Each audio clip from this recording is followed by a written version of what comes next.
Ramon Tremosa i Balcells. Minuta 30. Muchas gracias, señor presidente. Señor Zapatero, en enero usted dijo que venía a relanzar la Unión Europea, pero ha sido Europa quien le ha forzado a cambiar su política autárquica contra la crisis. La intervención de la economía española en 2010 recuerda a la de 1959. Como entonces, se ha tenido que vencer el inmovilismo del gobierno español. Y como entonces, se recomienda a España una profunda reforma del mercado de trabajo.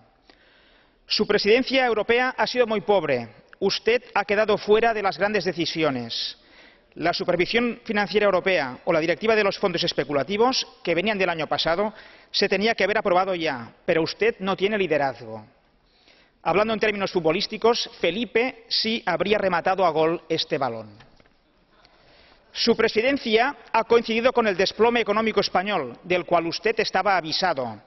Yo mismo en enero le recordé las negras previsiones de la Comisión Europea que se han cumplido por su inacción. Aumento del paro, descontrol del déficit público y caída del crédito bancario a las empresas.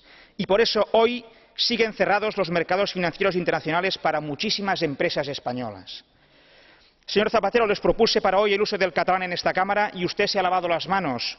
Veo que usted comparte la solución final para el catalán. Concluyo con unos versos de Machado que sus frivolidades me han inspirado. Ah, Castilla, ayer dominadora, envuelta en sus harapos, desprecia cuanto ignora. Moltes gràcies. Thank you. Kolega Oriol Junqueras Vies. Jedna minuta. Buen día. A pesar de sus promesas del pasado mes de enero, España ni ha liderado la salida de la crisis ni la proyección exterior de la Unión Europea. En concreto, ¿qué ha pasado con la cumbre euromediterránea, con la cumbre con los